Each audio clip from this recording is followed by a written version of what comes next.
여러분, 잠시 눈을 감고 한번 상상해 보세요. 여기 평생을 바쳐 거친 황무지를 개간한 농부가 한 명 있습니다.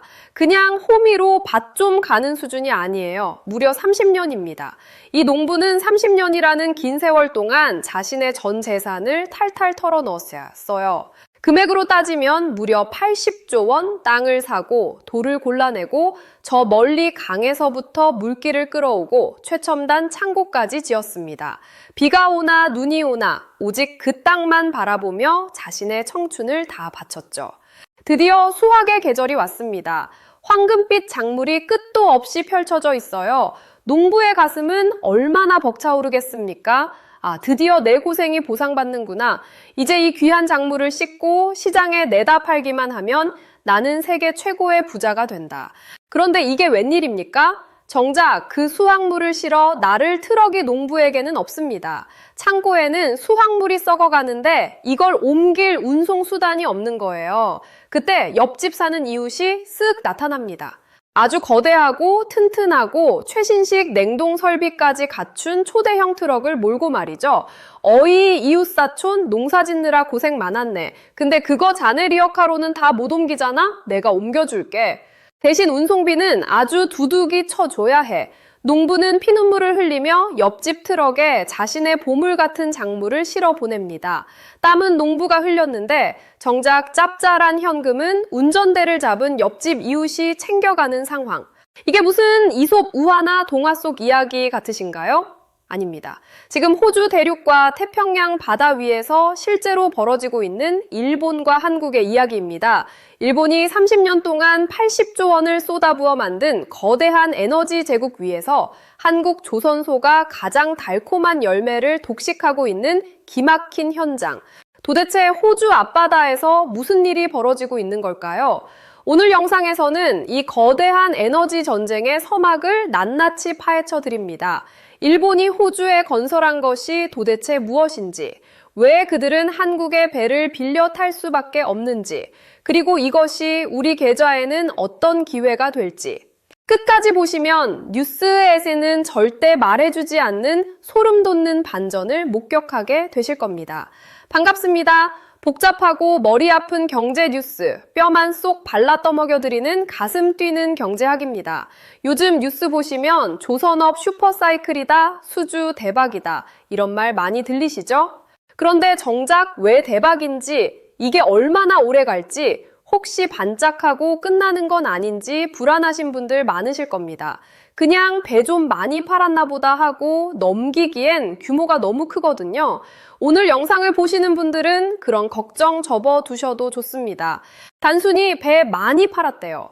수준의 얕은 뉴스가 아닙니다. 이건 2050년까지 140조 원 시장이 열리는 미래 에너지 패권이 어디로 넘어가고 있는지 보여주는 결정적인 증거거든요. 일본 경제 관료들이 통탄스럽다며 땅을 치고 있는 그 현장. 오늘 이 영상 하나로 완벽하게 정리해 드리겠습니다. 아직 구독 안 하신 분들 지금 구독 버튼 한번 꾹 눌러주시면 정말 감사하겠습니다. 여러분의 클릭 한 번이 저에게는 80조 원보다 더 큰 힘이 됩니다. 자, 그럼 본격적으로 시작합니다. 이 거대한 드라마를 이해하려면 먼저 일본이라는 나라의 처절한 현실부터 현미경 들이대듯 들여다봐야 합니다. 여러분, 일본 지도 한번 머릿속에 그려보세요. 길쭉하게 생긴 섬나라죠. 겉으로 보기엔 경제 대국이지만 속을 자세히 뜯어보면 참 답답합니다. 국토의 70%가 산이에요. 평지가 부족한 건 둘째치고 땅 밑에 묻혀있는 게 정말 아무것도 없습니다. 석유 한 방울도 안 나옵니다. 천연가스 올지 없어요. 석탄, 경제성 있는 건 이미 다 캤습니다. 일본의 에너지 자급률이 얼마인지 아세요? 놀라지 마세요. 고작 11%에서 12% 수준입니다.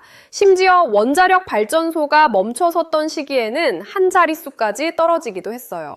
이게 무슨 뜻이냐? 쉽게 말해서 오늘 당장 해외에서 에너지 실은 배가 들어오지 않으면 내일 일본 전역에 전기가 다 꺼진다는 소리입니다. 공장이 멈추고 병원이 멈추고 국가의 심장이 멎는 거죠. 그래서 일본에게 에너지 확보는 단순한 비즈니스가 아닙니다. 그건 생존 그 자체예요. 목숨을 건 도박이고 국가의 명분을 건 프로젝트입니다. 그래서 일본에는 아주 독특한 시스템이 하나 있습니다. 바로 황금주라는 겁니다. 일본 최대 석유 개발 회사인 인펙스라는 회사가 있습니다. 이 회사는 민간 기업이지만 사실상 일본 정부의 통제를 받습니다. 일본 정부가 이 회사의 황금주를 딱 한 주 보유하고 있거든요. 황금주가 뭐냐? 주식이 딱 한 주만 있어도 회사의 핵심 결정에 대해 거부권을 행사할 수 있는 절대 권력의 주식입니다. 즉, 인펙스 경영진이 이거 수익성 안 나니까 그만할래요 라고 해도 일본 정부가 안 돼, 계속해. 이건 돈 문제가 아니라 국가 안보 문제야 라고 하면 무조건 해야 한다는 뜻입니다. 이런 절박함을 안고 일본 정부와 기업들은 지난 반세기 동안 전 세계를 이 잡듯이 뒤졌습니다. 중동은 너무 멀고 정치적으로 불안하죠. 러시아, 언제 가스밸브 잠글지 모르는 무서운 형님들입니다. 동남아는 매장량이 애매해요. 그렇게 돌고 돌아 일본이 찾아낸 약속의 땅이 바로 호주였습니다. 호주는 완벽했습니다. 첫째, 지리적으로 가깝습니다. 중동에서 배가 오는 것보다 절반 가까이 시간이 단축돼요. 둘째, 정치적으로 매우 안정된 친서방 국가입니다. 갑자기 정권이 바뀌어서 너네다가 할 리스크가 거의 없죠. 셋째, 무엇보다 땅 밑에 천연가스와 광물 자원이 그야말로 무한정 묻혀 있습니다. 일본은 이때부터 호주에 올인을 시작합니다. 그냥 숟가락만 얹은 게 아니에요. 아예 호주 서북부 바다를 일본의 앞마당으로 만들겠다는 야심찬 계획을 세웁니다. 그 결정판이 바로 익시스 프로젝트입니다. 이름이 좀 생소하시죠? 익시스는 그리스어로 물고기란 뜻입니다. 고대 기독교의 상징이기도 하죠. 일본 인펙스가 주도한 이 프로젝트는 규모부터가 비현실적입니다. 이 가스전 하나를 개발하는 데 들어간 돈이 총 600억 달러. 우리 돈으로 환산하면 약 80조 원이 넘습니다. 감이 잘 안 오시나요? 대한민국의 1년 국방 예산이 대략 60조 원 정도 됩니다. 육해공군 60만 장병을 먹이고 입히고 탱크 굴리고 미사일 만들고 이지스함 띄우는 그 어마어마한 돈보다 무려 20조 원이나 더 많은 금액을 일본은 가스전 프로젝트 단 하나에 쏟아부은 겁니다. 일본은 이 프로젝트를 위해 호주 앞바다 가스전에서 육지 처리 시설까지 무려 890km짜리 해저 파이프라인을 깔았습니다. 890km. 상상이 되시나요? 서울에서 부산까지가 약 400km죠. 서울에서 부산을 왕복하고도 대전까지 더 갈 수 있는 거리입니다. 그 먼 거리를 깊은 바닷속에 파이프를 연결해서 가스를 끌어오는 겁니다. 남방우에서 가장 긴 해저 파이프라인 기록을 세웠죠. 여기에 바다 한가운데에 떠 있는 거대한 가스 처리 시설 원유 120만 배럴을 저장할 수 있는 초대형 부유식 저장 하역 설비까지. 이건 인간이 만든 구조물이 아니라 거대한 해상 도시입니다. 98년에 처음 탐사권을 따내서 2012년에 최종 투자를 결정하고 2018년에야 첫 생산을 시작했습니다. 꼬박 20년이 걸렸습니다. 여러분, 20년입니다. 강산이 2번 변하는 시간 동안 일본은 묵묵히 호주에 돈과 기술을 쏟아부어 거대한 에너지 성벽을 쌓아 올린 겁니다. 그 결과 이제 일본 전체 LNG 수입량의 10%가 여기서 나옵니다. 일본 가정 10집 중 1집은 이 프로젝트 덕분에 불을 켜고 난방을 하는 셈이죠. 그런데 말이죠. 세상 일이라는 게 참 얄궂습니다. 일본이 20년 걸려 이 어마어마한 LNG 제국을 완성해 놓으니까 갑자기 전 세계가 딴소리를 하기 시작합니다. 잠깐만, 이제 화석 연료 쓰지 마. 지구 뜨거워지잖아. 탄소 배출하면 벌금 때릴 거야. 네, 바로 탄소 중립 시대가 열린 겁니다. 천연가스도 석탄이나 석유보다는 깨끗하지만 태우면 이산화탄소가 나옵니다. 청정에너지라고 자랑하던 LNG가 하루아침에 퇴출 대상으로 눈총을 받게 된 거죠. 80조 원을 들여서 이제 막 본전 좀 뽑으려는데 판이 뒤집힌 겁니다. 일본 정부는 당황했을까요? 아니요. 일본은 무서운 나라입니다. 그들은 이 상황을 이미 예견하고 있었어요. 그래서 LNG 다음 타자를 미리 준비해뒀습니다. 바로 수소입니다. 우주에서 가장 흔한 원소, 태우면 매연 대신 물만 나오는 궁극의 청정에너지. 일본은 2017년에 세계 최초로 수소 기본 전략을 발표합니다. 전 세계가 수소? 그거 너무 먼 미래 아니야? 라고 코웃음 칠 때 일본 아베 정부는 우리는 세계 최초의 수소 사회로 간다고 선언해 버렸어요. 하지만 일본에게는 또다시 고질적인 문제가 발목을 잡습니다. 그래, 수소 좋은 건 알겠는데 그거 어디서 구해? 일본 내에서는 수소를 대량으로 생산할 방법이 마땅치 않습니다. 수소를 만들려면 물을 전기 분해하거나 화석 연료에서 추출해야 하는데 일본은 전기 요금도 비싸고 자원도 없잖아요. 그래서 일본은 또다시 고개를 돌려 호주를 바라봅니다. 30년 지기 파트너 호주. 일본의 눈에 들어온 것은 호주 빅토리아주에 널려있는 갈탄이었습니다. 갈탄이 뭐냐면요. 석탄 중에서도 제일 질이 떨어지는 녀석입니다. 수분이 60%나 돼서 불도 잘 안 붙고 태우면 연기가 엄청나게 납니다. 자연 발화 위험도 있어서 배에 싣고 수출도 못해요. 그래서 호주 사람들도 이거 쓸데없는 흙덩어리네 하고 그냥 방치해두던 자원이었습니다.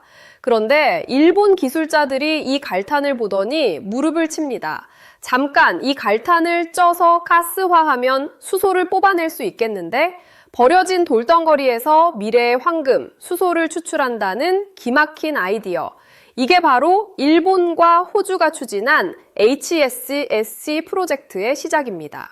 자, 일본은 호주에서 수소를 만드는 것까지는 성공했습니다. 하지만 여기서부터 진짜 지옥 난이도의 미션이 시작됩니다. 호주 벌판에서 만든 수소를 바다 건너 일본까지 어떻게 가져올까요? 파이프라인 불가능합니다. 결국 배에 실어야 합니다. 그런데 수소는요, 그냥 배에 실으면 다 날아가 버립니다. 이걸 옮기려면 우주의 온도를 배 안에 구현해야 합니다. 영하 253도라는 미지의 세계. 일본은 이 불가능해 보이는 미션에 도전하며 세계 최초의 배를 만들어냅니다. 하지만 바로 그 세계 최초의 배가 일본의 발목을 잡는 치명적인 족쇄가 될 줄은 꿈에도 몰랐을 겁니다. 자, 이제 일본은 호주 벌판에서 갈탄을 쪄서 수소를 잔뜩 생산했습니다. 공장은 잘 돌아갑니다. 그런데 여기서부터 진짜 문제가 터집니다. 이걸 일본까지 어떻게 가져오지? 수소는 우주에서 가장 가벼운 기체입니다. 이게 무슨 말이냐? 부피가 어마어마하게 크다는 뜻입니다. 여러분이 풍선에 수소를 채워서 배로 나른다고 한번 상상해 보세요. 배 한 척에 수소 풍선 몇 개나 싣겠습니까? 바람만 불어도 날아가고 터지고 그걸로 발전소를 돌린다? 말도 안 되는 소리죠. 운송비가 연료비보다 100배는 더 나올 겁니다. 그래서 인류가 찾아낸 방법은 하나뿐입니다. 기체를 액체로 만든다. 수소를 꾹꾹 눌러서 액체로 만들면 부피가 무려 800분의 1로 줄어듭니다. 이게 얼마나 대단한 압축률이냐면요. 기체 상태로 배가 800번 왔다 갔다 해야 할 양을 액체로 만들면 단 한 번에 끝낼 수 있다는 얘기입니다. 경제성 확보를 위해서는 선택이 아니라 필수죠. 그런데 수소를 액체로 만들려면 온도를 낮춰야 합니다. 그냥 시원하게 하는 정도가 아니에요. 영하 253도? 여러분, 이 영하 253도라는 숫자가 얼마나 말도 안 되는 공포의 온도인지 감이 오시나요? 비교해 드릴게요. 우리가 집에서 쓰는 냉동실이 영하 20도입니다. 남극 대륙에서 가장 추웠던 기록이 영하 89도예요. 천연가스를 액체로 만드는 LNG 운반선은 영하 162도입니다. 이것도 어마어마하게 낮은 온도라 강철에 닿기만 해도 유리가 깨지듯 박살납니다. 그런데 수소는요, 거기서 무려 91도를 더 내려야 합니다. 과학 시간에 배우셨죠? 이론상 우주에서 존재할 수 있는 가장 낮은 온도, 모든 분자의 움직임이 멈추는 절대 영도가 영하 217.1호도입니다. 액화수소의 온도는 절대 0도에서 고작 20도 높은 수준이에요. 우주 공간의 평균 온도가 영하 270도 정도니까 사실상 배 안에 우주 환경을 구현해야 한다는 뜻입니다. 이 온도에서는 우리가 아는 지구상 거의 모든 물질의 성질이 바뀝니다. 강철, 고무, 플라스틱, 그냥 톡 치면 유리가 쩡 하고 깨지듯이 산산조각이 납니다. 이걸 전문 용어로 취성 파괴라고 합니다. 게다가 수소 분자는 우주에서 제일 작습니다. 금속 원자 사이를 뚫고 들어가서 금속을 푸석푸석하게 만들어버려요. 이걸 수소 취성이라고 합니다. 금속을 얼려서 깨뜨리고 분자 단위로 파고들어 녹여버리는 이중고. 그러니까 액화수소 운반선을 만든다는 건 첫째, 우주 공간보다 조금 따뜻한 극저온을 유지하면서 둘째, 금속을 과자처럼 부러뜨리는 냉기를 견디고 셋째, 금속 사이를 파고드는 수소의 공격을 막아내면서 넷째, 거친 태평양의 파도를 뚫고 항해하는 배를 만드는 겁니다. 이건 그냥 배를 만드는 게 아닙니다. 바다 위에 떠다니는 우주선을 만드는 것과 다를 바 없는 초고난도 기술이에요. 일본은 이 미친 도전에 뛰어들었습니다. 우리가 누구냐? 기술의 일본 아니냐? 일본의 대표 중공업 회사이자 잠수함까지 만드는 가와사키 중공업이 총대를 맵니다. 그리고 2019년 드디어 세계 최초의 액화수소 운반선을 진수시킵니다. 이름하여 스위소 프론티어. 스위소는 일본어로 수소, 프론티어는 개척자. 이름부터 비장하죠? 수소 시대를 여는 개척자가 되겠다는 일본의 야망이 담겨 있습니다. 이 배는 2022년 2월 호주에서 생산된 액화수소를 싣고 일본 고베항까지 왕복 9,000km를 항해하는 데 성공합니다. 세계 최초의 액화수소 해상 운송, 인류 역사에 남을 대기록이었죠. 일본 언론들은 난리가 났습니다. NHK에서 헬기 띄우고 일본이 세계 에너지 역사를 새로 썼다. 수소 사회의 주도권을 쥐었다며 샴페인을 터뜨렸습니다. 겉으로 보기엔 완벽한 시나리오였습니다. 호주의 자원도 확보했고 수소 생산 공장도 지었고 그걸 실어 나를 100가지 세계 최초로 만들었으니까요. 이제 일본은 앉아서 돈을 쓸어 담을 일만 남은 것처럼 보였습니다. 하지만 바로 그 세계 최초라는 타이틀 속에 일본 스스로도 깨닫지 못한 치명적인 함정이 도사리고 있었습니다. 일본이 샴페인을 터뜨리며 자축하고 있을 때 바다 건너 한국의 울산과 거제도에서는 조선소 엔지니어들이 조용히 이 배의 설계도를 분석하고 있었습니다. 그리고 그들의 눈은 스위소 프론티어의 치명적인 약점을 정확히 꿰뚫어 보고 있었죠. 한국 기술자들은 이렇게 말했습니다. 저 배, 저대로는 절대 장사 못한다. 망한다. 기술자들은 도대체 무엇을 본 걸까요? 일본의 스위소 프론티어가 호주에서 일본으로 돌아왔을 때 전 세계 엔지니어들은 기술적 도전 정신에는 박수를 보냈습니다. 하지만 계산기를 두드려 본 해운사들의 표정은 싸늘했습니다. 왜일까요? 바로 크기 때문입니다. 스위소 프론티어의 화물창 용량은 1752방미터입니다. 숫자로 들으면 감이 잘 안 오시죠? 올림픽 규격 수영장 하나의 물의 양이 약 2502방미터입니다. 그러니까 이 배는 수영장 반 개 정도의 수소를 싣고 온 겁니다. 에이, 처음이니까 작게 만들 수도 있지. 시범 운항이잖아 라고 생각하실 수 있습니다. 하지만 문제는 이 배가 왕복 9,000km를 항해해야 한다는 점입니다. 비유를 하나 들어볼게요. 아주 적나라하게요. 여러분이 호주에 엄청난 규모의 최고급 커피 농장을 지었습니다. 원두가 산처럼 쌓여 있어요. 그런데 이 커피를 서울로 배달해야 하는데 배달 트럭이 스타벅스 톨 사이즈 컵 하나만 달랑 싣고 출발하는 겁니다. 기름값 들죠? 선원들 월급 줘야죠? 비싼 보험료 나가죠? 배 감가상각비 빠지죠? 그런데 호주에서 일본까지 그 먼 길을 달려와서 가져온 건 고작 커피 한 잔입니다. 이 커피 한 잔 가격이 얼마가 되어야 할까요? 운송비를 뽑으려면 아마 커피 한 잔에 1억 원은 받아야 본전이 나올 겁니다. 누가 그 커피를 마십니까? 이게 바로 일본이 직면한 규모의 경제의 실패입니다. 에너지 운송 사업은 기본적으로 박리담회입니다. 한번 움직일 때 최대한 많이 꽉꽉 눌러 담아와야 운송비가 싸집니다. LNG선들이 괜히 집채만 한 게 아니에요. 일본의 가와사키 중공업도 이걸 모르는 바보가 아닙니다. 그들도 계획이 있었어요. 일단 철치 52방미터로 실험해보고 나중에 기술이 안정되면 키우면 되지. 그런데 막상 배를 키우려고 보니 영하 253도의 벽이 생각보다 훨씬 높았습니다. 작은 보온병을 만드는 기술과 아파트만 한 물탱크를 진공 보온병으로 만드는 기술은 차원이 다릅니다. 배가 커지면 화물창 안에서 액체 수소가 출렁거리는 힘이 기하급수적으로 커집니다. 그 충격을 견디면서 진공 상태를 유지하고 영하 253도를 지켜낸다? 일본 기술은 여기서 딜레마에 빠집니다. 배를 키우자니 기술적 안전성을 장담할 수 없고 그대로 두자니 경제성이 0에 수렴하는 상황. 이 진퇴양난의 순간, 일본이 머리를 싸매고 주춤거리고 있는 바로 그때 침묵을 깨고 한국의 조선소들이 등장합니다. 그리고 전 세계 에너지 업계에 믿을 수 없는, 아니 충격적인 제안서를 내밉니다. 저기요. 힐비 50짜리 장난감 말고 진짜 돈 되는 배를 원하십니까? 저희가 만들어 드리겠습니다. 한국이 제시한 숫자를 보고 일본 엔지니어들은 자신의 눈을 의심했습니다. 7750대 8,000천. 이건 체급 차이가 아닙니다. 유치원생과 UFC 헤비급 챔피언의 싸움입니다.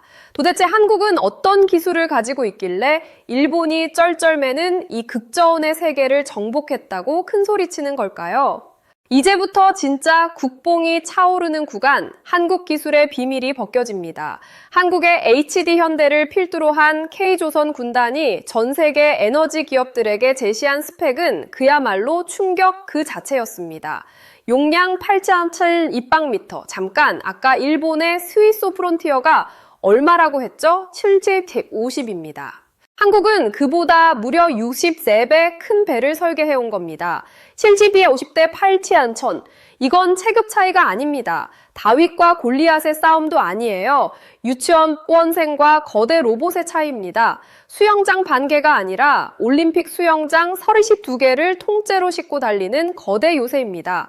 호주의 에너지 기업들은 처음엔 의심했습니다. 아니, 비웃었습니다. 야, 기술 좋다는 일본도 겨우 조그만 배 하나 만들어서 쩔쩔매는데 너희가 무슨 수로 64배 큰 배를 만들어? 이거 사기 아니야? 뻥튀기 심한 거 아니야?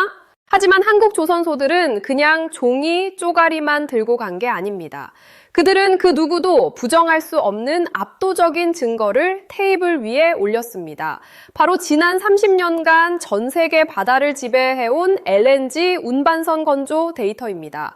지금 전 세계 바다를 돌아다니는 LNG 운반선의 70% 이상이 한국산입니다. 특히 최근에 발주되는 고부가 가치 선박은 거의 90%를 한국이 싹쓸이하고 있죠. 한국은 이미 영하 112도의 액화천연가스를 싣고 다니는 초대형 선박을 수천 척 만들어 본 나라예요. 영하 162도나 영하 253도나 어차피 극한의 극저온인 건 매한 가지입니다. 우리는 이미 그 극한의 환경을 다루는 노하우가 뼈에 사무쳐 있습니다. 믿고 맡기십시오. 그렇다면 한국은 도대체 어떻게 그 거대한 탱크를 영하 253도로 유지할 수 있었을까요? 여기서 진공 단열 시스템이라는 한국 기술의 정수가 등장합니다. 이 부분이 오늘 영상의 하이라이트이자 진짜 국뽕이 차오르는 기술 구간입니다. 집중해주세요. 수소는 액체 상태일 때 조금만 열이 가해져도 금방 기체로 변해서 날아가 버립니다. 이걸 증발가스라고 합니다. 비싼 돈 들여 액체로 만들었는데 오는 길에 다 증발해서 날아가 버리면 빈배로 들어오는 꼴이잖아요. 그래서 외부의 열을 완벽하게 아주 철통같이 차단해야 합니다. 스티로폼, 우레탄, 그런 일반적인 단열재로는 어림도 없습니다. 열전도를 막을 수가 없어요. 열을 차단하는 우주에서 가장 완벽한 물질이 뭔지 아세요? 바로 진공입니다. 아무것도 없는 상태. 열은 공기나 물 같은 매개체를 타고 이동합니다. 그런데 진공 상태에서는 열이 타고 갈 다리가 없어요. 끊겨버리는 겁니다. 우리가 쓰는 고급 보온병이 벽과 벽 사이를 진공으로 만드는 원리입니다. 한국 조선소들은 배 화물창을 거대한 이중 진공 탱크로 설계했습니다. 액체 수소가 담긴 강철 탱크가 있고 그 바깥을 감싸는 또 하나의 강철 탱크가 있습니다. 그리고 그 두 탱크 사이의 공기를 모조리 빼버려서 완벽한 진공 상태로 만들어버린 겁니다. 쉽게 말해 배 안에 우주 공간을 구현한 겁니다. 말은 쉽죠. 하지만 집채만한 탱크를 찌그러지지 않게 유지하면서 진공 상태를 만든다? 조금만 틈이 생겨도 공기가 새어 들어오고 진공이 깨집니다. 이걸 선박의 수명인 20년, 30년 동안 유지해야 합니다. 전 세계에서 이걸 대형 선박에 적용할 수 있는 나라는 대한민국뿐입니다. 하지만 여기서 끝이 아닙니다. 한국 엔지니어들의 변태 같은 디테일은 여기서 빛을 발합니다. 아무리 완벽한 진공이라도 물리적으로 아주 미세하게 열은 들어옵니다. 그리고 수소는 조금씩 기체로 변합니다. 이걸 100% 막는 건 신의 영역이죠. 일본의 스위소 프론티어는 이 증발하는 가스를 어떻게 처리했을까요? 그냥 공중으로 태워버리거나 막대한 전기를 써서 다시 얼리느라 애를 먹었습니다. 아까운 돈이 하늘로 날아가거나 유지비로 줄줄 새는 구조였죠. 여기서 한국 엔지니어들의 천재적인, 아니 경제적인 발상이 나옵니다. 야시 어차피 날아가는 가스 그냥 우리가 쓰면 안 돼? 그렇게 탄생한 것이 바로 수소 혼소 엔진입니다. HD 현대의 힘센 엔진이 대표적이죠. 원리는 간단하지만 기가 막힙니다. 화물창에서 자연스럽게 증발한 수소가스를 파이프를 통해 엔진으로 보냅니다. 그리고 그걸 태워서 배를 움직이는 동력으로 써버리는 거예요. 버려지는 쓰레기 가스가 공짜 연료로 둔갑하는 순간입니다. 마치 트럭이 짐칸에 실린 쌀가마니에서 흘러나온 쌀알을 주워 먹으며 달리는 것과 같습니다. 이 기술 덕분에 한국 배는 운송 효율이 극대화됩니다. 기름값은 아끼고 수소 손실은 막고 탄소 배출도 줄이고 일석삼조 꿩 먹고 알 먹고 둥지 털어서 불 떼는 기술이죠. 이건 단순히 배를 잘 만드는 게 아니라 어떻게 하면 선주의 돈을 아껴줄까를 처절하게 고민한 결과물입니다. 이쯤 되면 이런 의문이 드실 겁니다. 기술 좋은 건 알겠는데 중국이 베끼면 끝 아니야? 걔네들 저가 공세 무섭잖아. 도면 훔쳐가면 어떡해? 합리적인 걱정입니다. 하지만 결론부터 말씀드리면 당분간은 절대 불가능합니다. 왜냐하면 이건 스마트폰처럼 분해해서 베낄 수 있는 게 아니거든요. 액화수소 운반선의 핵심, 그 마지막 퍼즐은 바로 용접입니다. 영하 253도를 견디는 특수 강철이나 티타늄 합금은 용접 난이도가 극악입니다. 한치의 오차도 없이 아주 균일하게 용접해야 합니다. 머리카락 두께의 100분의 1이라도 틈이 생기면 그 틈으로 수소 분자가 새어나와 폭발하거나 차가운 냉기가 흘러나와 배의 철판이 쩍하고 깨져서 두동강이 납니다. 이건 기계가 할 수 없습니다. 오직 숙련된 인간의 손끝 감각으로만 가능합니다. 한국에는 30년 넘게 LNG선만 용접해온 일명 신의 손을 가진 용접 명장들이 즐비합니다. 이분들의 손끝 감각은 AI도 흉내 못 냅니다. 암묵지라고 하죠. 반면 중국은 어떤가요? 아직 영하 162도짜리 LNG선조차 제대로 못 만들어서 납기가 지연되거나 바다 한가운데서 배가 멈추는 사고가 빈번합니다. 프랑스 성읍협회대가 중국 배의 결함을 지적하며 인증을 거부한 사례도 있죠. 그런 중국이 난이도가 10배는 더 높은 액화수소선에 도전한다? 구구단도 못 외우는 초등학생한테 미적분 풀라고 하는 것과 같습니다. 글로벌 선주들도 바보가 아닙니다. 수천억짜리 수소를 싣고 가는데 싼 맛에 중국 배 썼다가 배가 터지거나 멈추면 회사가 망하는데 누가 도박을 하겠습니까? 기술이 곧 신용이다. 이 바닥에서 한국 조선소의 이름값은 곧 보증수표나 다름없습니다. 자, 상황이 이렇게 되니 정말 재미있는 일이 벌어집니다. 일본은 30년 동안 농장을 짓고 인프라를 깔고 세계 최초 타이틀까지 땄습니다. 그런데 막상 시장이 열리니까 정작 손님들은 일본 가게가 아니라 한국 가게 앞에 줄을 서기 시작한 겁니다. 그 손님들 중에는 일본이 철석같이 믿었던 우방국 호주, 그리고 심지어 일본 기업까지 포함되어 있었습니다. 믿기지 않으시죠? 일본 하운사가 일본 조선소를 버리고 한국 조선소에 배를 발주하는 초유의 사태. 미안하지만 비즈니스는 비즈니스다. 냉혹한 자본의 논리가 어떻게 국경과 의리를 뛰어넘었는지 그 충격적인 배신의 현장을 적나라하게 보여드리겠습니다. 여러분, 일본의 MOL이라는 회사를 아시나요? 이름이 좀 어렵지만 쉽게 말해 일본 하운업계의 삼성전자 같은 곳입니다. 일본 3대 하운사 중 하나이자 전 세계 바다를 누비는 거대 공룡 기업이죠. 당연히 이 회사는 뼛속까지 일본 기업입니다. 일본의 국익을 최우선으로 생각하고 일본 조선소들과 끈끈한 카르텔을 맺고 있죠. 일본 짐은 일본 배에 싣고 그 배는 일본 조선소가 만든다. 이게 지난 수십 년간 그들의 깨질 수 없는 불문율이었습니다. 그런데 최근 전 세계 하운업계를 발칵 뒤집어 놓은 뉴스가 터집니다. 일본의 자존심 MOL이 차세대 액화수소 운반선 파트너로 자국의 가와사키 중공업이 아닌 한국의 HD 현대와 손을 잡은 겁니다. 이게 얼마나 충격적인 일인지 비유해 드릴게요. 마치 삼성전자가 갤럭시 신제품을 만드는데 핵심 부품을 일본 소니도 아니고 대만 TSMC도 아니고 경쟁사인 LG전자에게 전량 발주를 넣은 것과 같습니다. 일본 우익들은 난리가 났습니다. 매국노다. 어떻게 한국의 기술과 돈을 갖다 바치냐? 가와사키를 살려야지. 하지만 MOL의 경영진은 냉정했습니다. 그들은 바보가 아닙니다. 계산기를 두드려 봤더니 답이 너무 명확했거든요.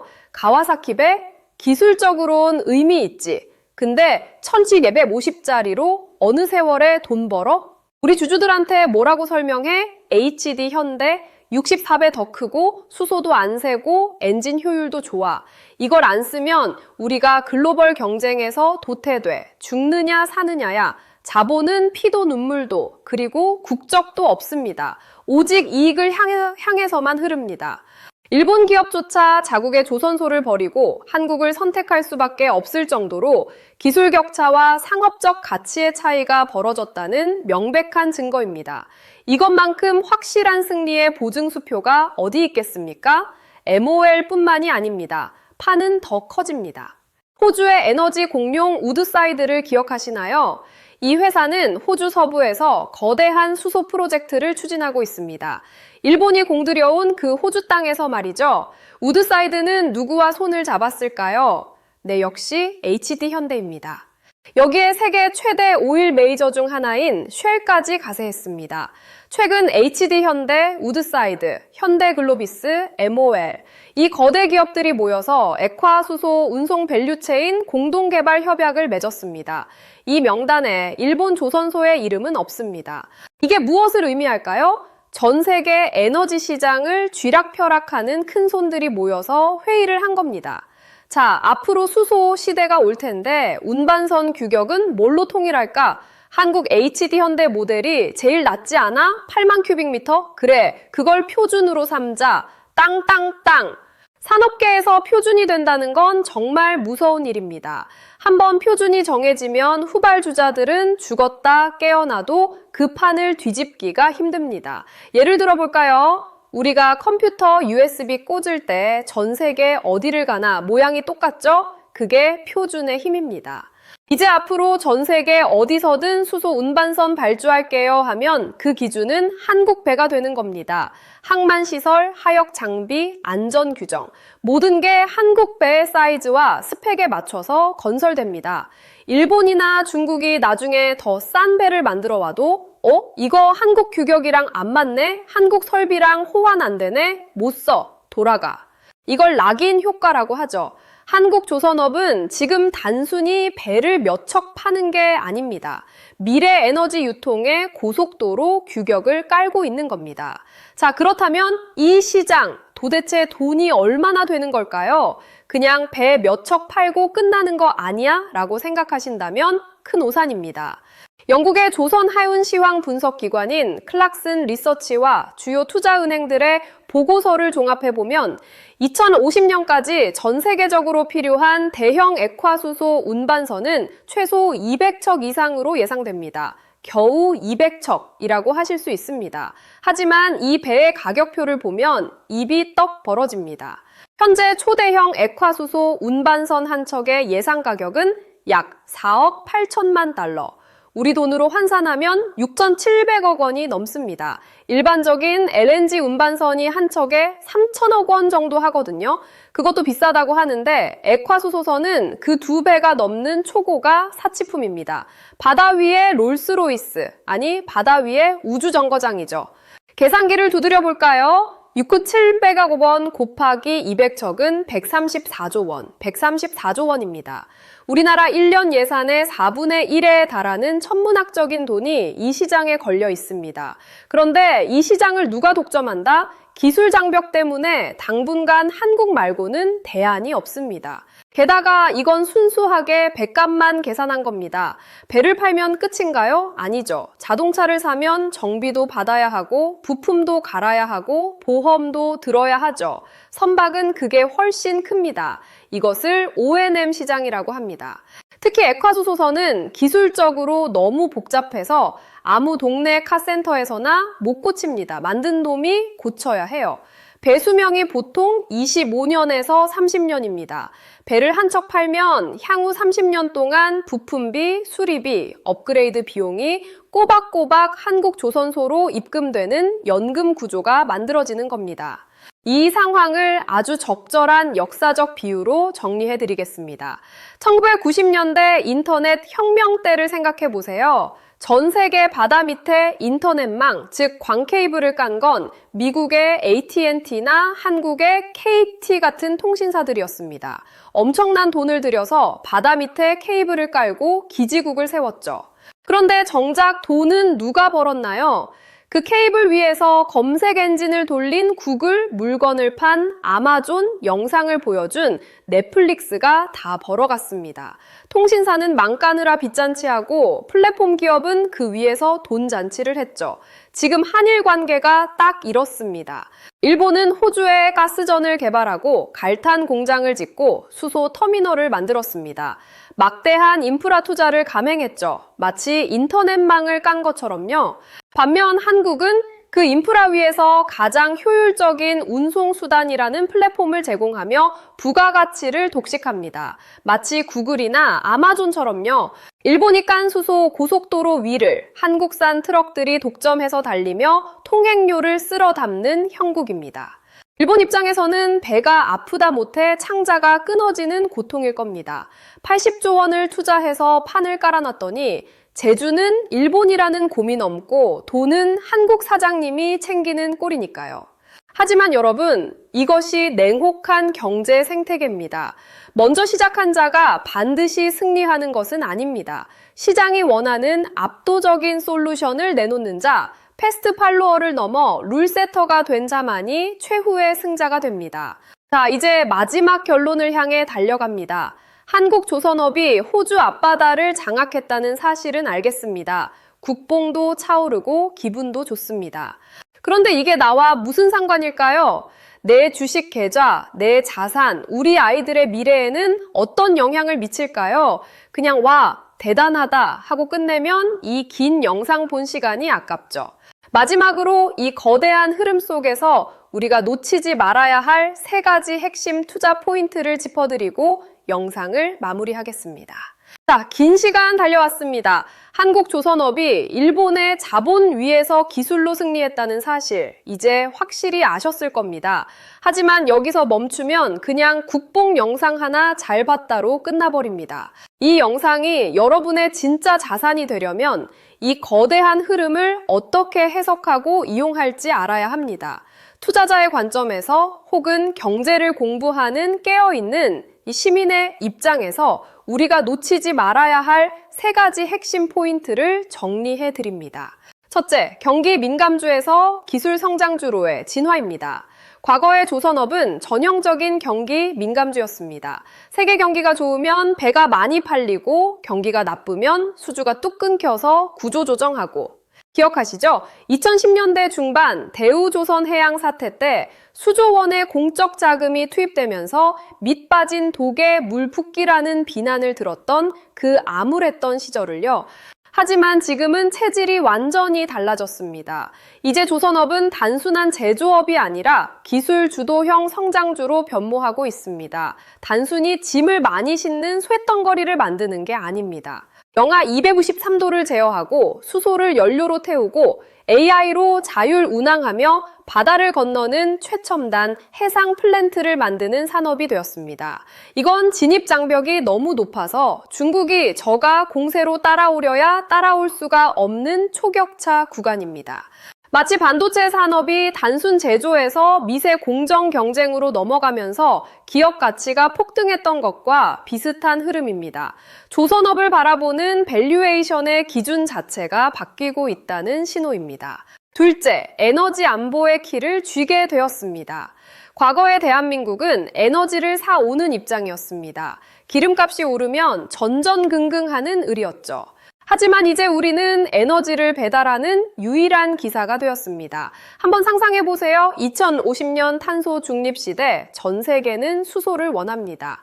공장을 돌리고 난방을 하려면 수소가 필수입니다. 그런데 한국 배가 없으면, 한국이 배를 안 만들어주면 호주의 수소가 아무리 많아도 못 가져옵니다. 전 세계 에너지 공급망이 마비될 수도 있다는 뜻입니다.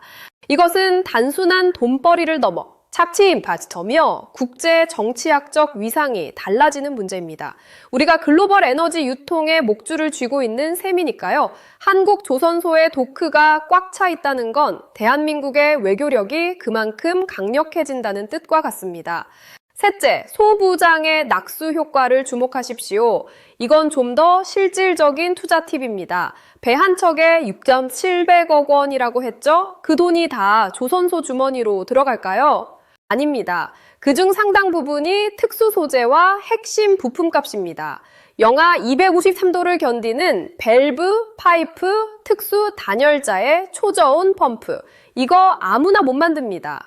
조선소가 잘 나가면 그 아래에 있는 1차, 2차 벤더들의 실적은 더 가파르게 오릅니다. 이걸 영업 레버리지 효과라고 하죠. 조선주가 무거워서 부담스럽다면 그 뱃속에 들어가는 핵심 기술을 가진 강소기업들, 즉 조선 소부장 기업들을 공부해 보시는 것도 아주 좋은 전략이 될 겁니다. 자, 이제 오프닝에서 들려드렸던 이야기로 다시 돌아가 보겠습니다. 30년 동안 80조 원을 들여 황무지를 옥토로 바꾼 농부, 일본, 그리고 수확철에 나타나 그 작물을 싣고 나르는 최첨단 트럭 운전사, 한국. 어떤 분들은 이렇게 말할 수도 있습니다. 제주는 곰이 넘고 돈은 왕서방이 챙기는 거 아니냐? 일본 불쌍해서 어떡하냐? 하지만 여러분, 이것이 냉혹한 경제 생태계입니다. 그리고 이것이 역사의 정의입니다. 농부는 농사를 잘 짓는 게 본분이고 운송업자는 배달을 잘하는 게 본분입니다. 일본은 호주에서 가스를 캐내는 자원개발 영역에서 여전히 강자입니다. 그건 인정해야 합니다. 하지만 그 자원을 움직이는 물류와 기술의 영역은 한국이 정복했습니다. 서로 각자 잘하는 걸 하면 됩니다. 다만 우리는 자원도 없고 땅도 좁고 인구도 줄어드는 나라입니다. 우리가 살 길은 오직 하나. 남들이 흉내 낼 수 없는 압도적인 기술로 길목을 지키는 것뿐입니다. 일본이 30년간 땅을 팔 때 한국은 30년간 바다 위에서 용접 불꽃을 튀겼습니다. 일본이 우리가 세계 최초다라며 샴페인을 터뜨릴 때 한국 기술자들은 어떻게 하면 더 많이, 더 싸게 실어 나를까를 고민하며 밤을 새웠습니다. 오늘의 결과는 우연이 아닙니다. 운이 좋아서 일본의 파이를 뺏어온 게 아닙니다. 지난 30년, 아니 50년 조선 입국의 꿈을 안고 흘린 땀방울이 만들어낸 정당한 대가입니다. 머지않은 미래 호주 앞바다를 누비게 될 태극기 달린 거대한 수소, 운반선들.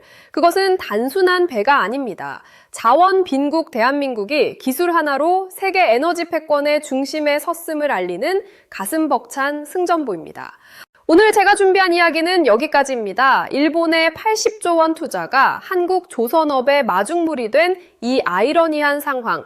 여러분은 어떻게 보셨나요? 기술이야말로 최고의 안보다라는 말에 동의하시나요? 아니면 그래도 일본의 기초과학과 자본력은 아직 무시 못한다고 생각하시나요? 여러분의 날카로운 의견 댓글로 남겨주시면 저도 하나하나 읽어보고 많이 배우겠습니다. 특히 현업에 계신 분들의 생생한 증언도 언제나 환영합니다. 오늘 영상이 유익하셨다면 그리고 대한민국 조선업의 제2의 전성기를 함께 응원하고 싶으시다면 구독과 좋아요, 알림 설정까지 부탁드립니다. 여러분의 응원이 더 깊이 있고 더 통쾌한 경제 콘텐츠를 만드는데 큰 힘이 됩니다. 지금까지 복잡한 경제, 가슴 뛰는 이야기로 풀어드리는 가슴 뛰는 경제학이었습니다. 시청해주셔서 감사합니다. 다음 영상에서 더 놀라운 이야기로 찾아뵙겠습니다.